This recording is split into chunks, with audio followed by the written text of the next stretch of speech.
Assalamualaikum warahmatullahi wabarakatuh. Perkenalkan, nama saya Asna Nikmah Mashkuroh dengan NIM P272260230068 dari kelas D3B tingkat 1 jurusan fisioterapi. Pada kesempatan kali ini kita akan belajar mengenai nama-nama bagian pada lumbal. Baiklah, langsung saja, selamat menyaksikan.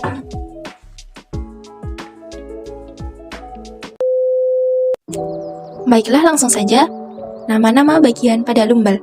Sebelum kita mengetahui definisi atau pengertian dari tulang lumbal itu sendiri, alangkah baiknya kita mengetahui dahulu bagaimana sih bentuk dari tulang lumbal. Nah, ini nih sedikit gambar dari tulang lumbal. Oke, selanjutnya kita akan mengetahui definisi atau pengertian dari tulang lumbal. Tulang lumbal adalah 5 tulang belakang antara tulang rusuk dan panggul.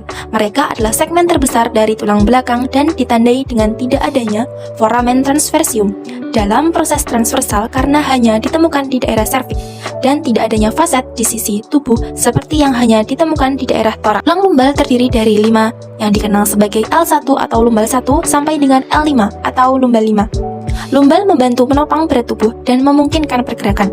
Setiap lumbal terdiri dari badan vertebra dan lengkung vertebra.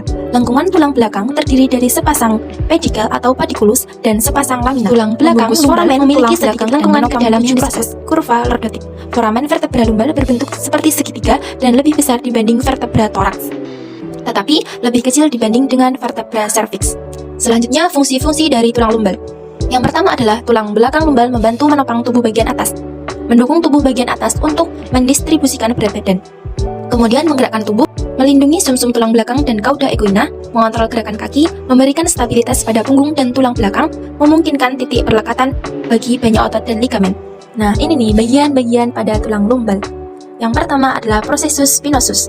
Processus spinosus yang memanjang ke belakang atau kadang-kadang disebut tulang belakang saraf yang menonjol ke pusat. Proses ini menunjuk ke arah punggung dan ekor dari persimpangan lamina. Proses spinosus berfungsi untuk melekatkan otot dan ligamen. Kemudian processus transversus atau costalis. Satu di setiap sisi badan vertebra menonjol ke lateral dari kedua sisi pada titik di mana lamina bergabung dengan pedikel atau padikulus antara proses artikular superior dan inferior. Mereka juga berfungsi untuk perlekatan otot dan ligamen, khususnya ligamen intertransversal. Terdapat segi pada setiap proses transversal vertebra toraks yang berartikulasi dengan tuberkulum tulang rusuk. Sebuah segi di setiap sisi badan vertebra toraks berartikulasi dengan kepala tulang rusuk. Proses transversal vertebra tulang juga kadang-kadang disebut costa atau proses costiform karena berhubungan dengan tulang rusuk yang belum sempurna, atau costa yang berbeda dengan dada, tidak berkembang di daerah pinggang. Kemudian adalah pediculus arcus vertebra. Nah, ini merupakan perlekatan lengkung vertebra ke badan vertebra dimediasi oleh suatu struktur berasal dari posterior dan menempel pada separuh kranial tubuh membentuk lengkung vertebra dengan lamina. Pedikel lebih pendek dan lebar, lebih lateral dari lumbal 1 sampai dengan lumbal 5 yang mempersempit diameter anteroposterior dan memperlebar diameter transversal canalis vertebralis. Selanjutnya adalah processus mammillaris. Processus mammillaris merupakan tonjolan kecil dan tumpul yang berasal dari permukaan dorsolateral processus artikular superior, menyediakan tempat perlekatan otot multifidus dan intertransversari. Nah, selanjutnya ini adalah lamina arcus vertebralis, atap kanal tulang belakang yang memberikan dukungan dan perlindungan pada bagian belakang sumsum tulang belakang. Struktur lamina datar dan lebar menyatu di tengah dengan processus spinosus. Nah, kemudian adalah processus articularis superior. Processus superior atau presicapophysis berbentuk cekung menonjol ke atas dari vertebra bawah dan permukaan artikularnya mengarah kurang lebih menghadap ke belakang dan ke medial. Selanjutnya adalah processus articularis inferior. Processus inferior atau posicapophysis berbentuk cembung menonjol ke bawah dari vertebra yang lebih tinggi dan permukaan artikularnya kurang lebih mengarah ke depan dan ke samping. Nah, di sini juga terdapat sendi faciat artikular superior dan inferior di setiap sisi vertebra yang berfungsi untuk membatasi rentang pergerakan yang mungkin dilakukan. Sisi-sisi ini disatukan oleh bagian tipis lengkung tulang belakang yang disebut pars interarticularis. Selanjutnya adalah korpus vertebra atau yang sering dikenal dengan badan vertebra.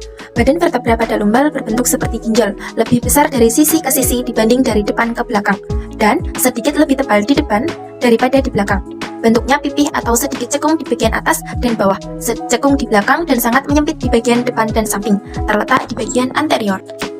Nah, kemudian adalah processus accessorius. Prosesus accessorius perpanjangan dari prosesus costalis, yaitu penonjolan tulang kecil yang tidak teratur pada permukaan belakang. Letaknya di sebelah caudolaterales dari prosesus mamillaris. Selanjutnya adalah epifisis annularis. Epifisis anular atau cincin apofisis atau juga epifisis mewakili pusat osifikasi sekunder pada badan vertebra. Terlihat sebagai cincin yang melingkar di tulang di sekitar permukaan atas dan bawah pada vertebra. Nah, kemudian ini adalah lekukan atau incisura. Yang pertama adalah incisura vertebralis superior, terletak pada bagian atas dari padiculus. Nah, yang kedua adalah incisura vertebralis inferior, letaknya pada bagian bawah dari padiculus. Incisura vertebralis inferior dan superior bersatu akan membentuk foramen intervertebralis sebagai tempat keluarnya nervus spinalis dari spinal cord. Baiklah, yang terakhir adalah discus intervertebralis.